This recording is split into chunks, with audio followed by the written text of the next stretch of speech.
Hi guys, good morning. It is a beautiful Saturday morning, and I just got finished cleaning, and I just prepped my ingredients to make chicken stew, and I'm gonna make spaghetti with ground turkey for Ariel, and yeah, here I'm just spicing or marinating my chicken for the stew, and yeah, just a chill vlog, nothing really exciting or special, just really a calm Saturday morning. This is how I spend most of my Saturdays. I use it to clean because I really do not have time to clean during the week. I do not do any form of cleaning. I just wash plates and maybe sweep here and there during the week because I work, and I do not do any heavy duty cooking also during the week. So I do most of my meal prepping on the weekend, so I have enough food in the fridge to warm up and eat over the week. I hope you guys enjoyed this little vlog. Please watch my other videos, and yeah, enjoy.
Hi guys, welcome back to my YouTube channel. If you're new here, please do not forget to subscribe. It's a beautiful Saturday morning in Houston. The weather is cold, so I'm wearing my jumper, my sweatpants. It's been a very long week. Like, I don't even know what to say. Like, it's been a very long week. If you're Nigerian, I'm sure you understand what I'm saying. There has been a lot of protests in my country, and I think that will have to be a whole nother video because I don't even know. I'm just so heartbroken for Nigeria and everything that's happening in the country. Like, okay, the protests in Nigeria were actually going on for about 2 weeks now. For the past 2 weeks, I would say it's more than 2 weeks because this is a weekend now. So it started because these special units in the police, which was created in the late 80s or early 80s, I'm not really sure. It was put together, it was created to fight robberies and kidnappings in the country. It was a special unit in the police that was created for specific reasons, not for patrol reasons or, you know, for community policing. This is a special unit created to combat high serious crimes like armed robberies, kidnappings, and all whatnot. Anyways, in the past decade, I would say in the past decade, because this didn't just start like last month or last year. This has been going on for a long time. The SARS police unit has deviated from what it was created for, and they started patrolling the streets, roaming the streets with AK-47s, harassing youths, brutalizing youths, killing youths, and even raping women. They search your phones if you look good, if you drive a nice car. They search your phones, check your bank balance, take you to the ATM and withdraw, like almost empty your bank account. If you do not have any money, they will take you to their station and nobody would hear about you again. They will just kill you and dispose of your body. There are a lot of cases where people ended up going to SARS police stations and they were never heard from again. And it just got to a point where everybody was fed up. I think one time a few years ago, people complained about this SARS police units and the government said they were disbanded, but they were not disbanded. Nothing happened. They were still there. So now the youths rose up and said, no, we want an end to this. We want police reform. We want increase in salaries, and we want compensation for victims of police brutality. There needs to be accountability. There needs to be some sort of reform. There needs to be something put in place. Police officers are so underpaid. Their stations are they look like prison yards. That story for another day. But the protest was basically youth coming together to say, okay, let us put an end to these Endsars, come up with something else, make them go through psychological evaluation, let their training be more intense so people don't employ random cultists and criminals in SARS, so because they're just roaming the streets and acting like the criminals they're actually supposed to go at. Anyways, the youth came together and they protested for over a week. It was peaceful. This is for the first time I actually saw hope in Nigeria, because people donated funds, they provided legal services, they provided healthcare, they provided food, there was water, it was so organized. The accountability of funds disbursed for this protest was A1. There was no case of vandalism, there was no case of violence. It was peaceful, it was fun. Everybody came together. On Tuesday, the governor of Lagos State, Jide Sanwo-Olu, he announced the curfew for 4 p.m., but it was moved to 9 p.m. because people were like, oh, we're still in traffic, we're not even going to be home by 4 p.m. So people were still on the protest grounds when this curfew was announced, and there were still about I think 6 or 5 people noticed that a bunch of people came taking out CCTV cameras at about 6:30. The lights went out, they turned off all the billboards, and before they could say Jack Robinson, the army came and started shooting at peaceful protesters. Peaceful protesters sitting on the floor, waving the Nigerian flag and singing the national anthem.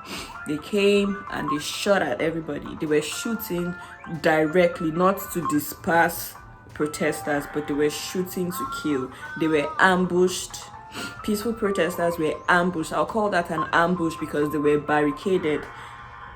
They were barricaded on all sides and they were trapped in the middle, and these people came and were shooting at them. As in, how inhuman, how wicked. That's just the height of wickedness, in my opinion. When we watched that Instagram live, because one of the protesters on ground there, DJ Switch, she went on Instagram live when this was happening, so I saw it with my own eyes. Like, that night I couldn't sleep, cried. I was just imagining in my head what was going through the people's minds that were there. I could see they were trying to, they were doing surgeries on people, in the midst of the gunshots, trying to keep people alive. People were dying. And the next day, no word from the president. The governor says he's not aware of who gave the order. The army said they were not there, it was photoshopped. The president didn't even, when he addressed the nation, he didn't even mention. It's like it never happened. So the whole thing has just been like